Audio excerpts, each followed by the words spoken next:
to the international court, then the federal government will be initiating that. If they want to handle it in our own way, I think the country should handle it. If the country can punish them, we have laws, we have rules and regulations. Those who offended us, who violated our laws before, they didn't have to go to the criminal court, international court. The court in Nigeria is enough to try anybody. So if they want to send them to court, then the court in the land should do that. And then the government should take a decision. It should not allow any foreign body to take a decision for it. It is not an issue that foreign bodies should come and attend to for us. The Joint Military Task Force in Yobe State has imposed a 24-hour curfew in the troubled commercial town of Potiskum, barely days to the Eid al-Fitr celebration. The JTF spokesperson, Captain Eli Lazarus, said in a statement that the curfew is from August the 5th, 2013, and appealed to residents to remain calm and cooperate with security agencies by remaining indoors until the curfew is lifted. Potiskum is believed to be one of the flashpoints of the terrorist group, Boko Haram, since the commencement of their insurgency. Reports from Yobe say fully armed military troops were sighted in their hundreds along Maiduguri Road through Damaturu towards Potiskum hours before the announcement of the curfew. Well, still on terrorism, the federal government has asked the court to grant its request to extradite a Nigerian, Lawal Olani Babafemi, to the United States over charges of aiding terrorist group Al-Qaeda. 32-year-old Babafemi, nicknamed Ayatollah Mustafa, is being accused of traveling to Yemen with members of Al-Qaeda in the Arabian Peninsula in 2010 and 2011 and receiving $8,600 to be used in recruiting radicals back home. An application by the Attorney General of the Federation and Minister of Justice filed at the Federal High Court Abuja states that Mr. Babafemi is being indicted for conspiracy to provide support to a foreign terrorist organization and unlawful use of firearms. Mr. Babafemi was arrested and detained by the Secret Service on his return to Nigeria last year. In other news, the end has finally come for a suspected armed robbery kingpin, Mr. Emeka Osweke, popularly known as Ogbanje. He's been killed by the police in Imo State. While parading the dead body, or showing the dead body of the late gang leader at the command's headquarters in Owerri, the state capital, the Commissioner of Police, Mr. Mohammed Katsina, said Osweke was behind various bank robberies and kidnap cases in Imo and neighboring states. Mr. Katsina said the gang was rounded up by the Command Special Anti-Kidnapping Squad after an exchange of gunfire at their hideout in Betoli local government area. My special squad got wind of it and engaged them in a massive shootout, in the course of which the ringleader, whom you all popularly know as Obanje, was gunned down. He died on the way to hospital. My war against crime and criminality is going to be unrelenting and holistic. We will continue dealing decisively all activities of predatory and antisocial element in our mix, and anybody found or identified engaging in any form of criminal activity will be arrested and brought to justice. Still on security, the Niger Delta Development Commission has donated 100 Land Cruiser Jeeps with sophisticated communication gadgets to the police in the Niger Delta.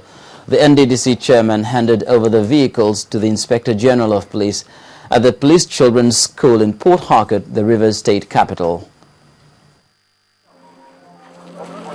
Their arrivals kick-started the business that brought both parties together. Welcome, sir. Good to see you. Thank you, sir. Welcome. Handing over the vehicles to the police, the NDDC chairman mentioned that the police's support had enabled the commission perform effectively and efficiently over the years. We believe that even as this board has started it, the incoming board will continue because there is a lot more to do. And the way you solve very, very big problem is that you start and do it bit by bit. It is when you want to solve all the problem at a go that it can overwhelm you.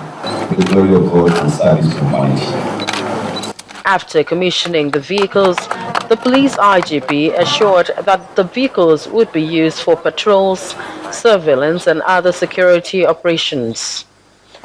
Trying to run away from the issue of rickety old vehicles or pickups that are used for carrying firewood that we use for patrols. They are equipped with the best in terms of improvements for security and safety of the officers who use them. For now, the over 100 jeeps would remain in the custody of the State Commissioner of Police, pending the distribution to the police commands in the region. In back, the majority leader of the Rivers State House of Assembly, Mr. Chidi Lloyd, may be out of the police net for now, but the Economic and Financial Crimes Commission, EFCC, is also after him. The EFCC was said to have arrived in Port Harcourt to quiz Mr. Lloyd and other lawmakers for undisclosed financial crimes. The majority leader was arrested for allegedly hitting an anti-Amechi lawmaker with a mace. Mr. Lloyd is, however, not finding his arrest funny, as he is suing the Inspector General of Police, seeking 50 billion naira as damages for alleged inhuman treatment meted out to him in detention. Still to come on News Track, the Independent National Electoral Commission begins a program of voter education in Plateau State ahead of the 2015 elections. And also, Edo State approves a major upgrade for the Ambrose Ali University. Do join us again. Investigating, exposing, uncovering, reporting, hard-hitting interviews. Sunrise Daily, only on Channels Television.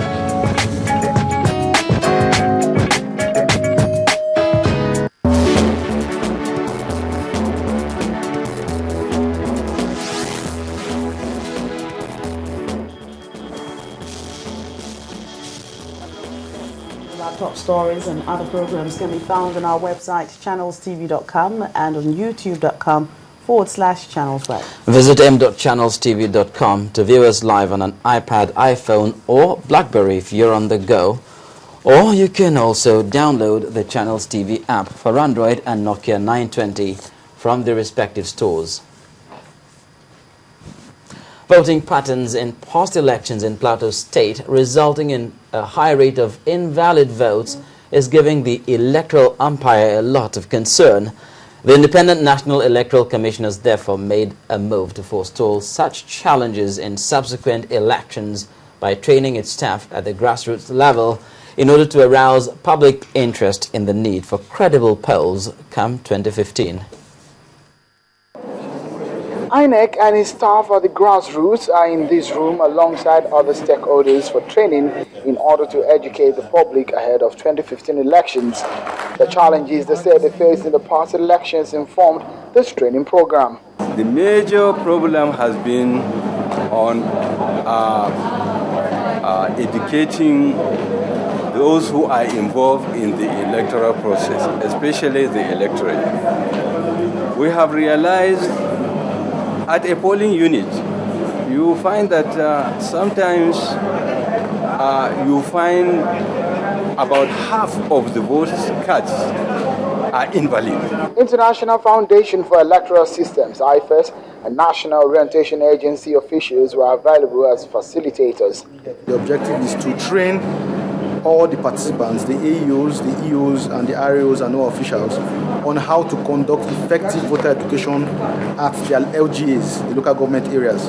Because we found that it's very important on behalf of INEC and IFES that voter education is intensified towards 2015 elections. The training is specifically targeted at helping the participants recognize their role and the overall objective of the voters' exercise and demonstrate strong understanding of the concept of free and fair elections.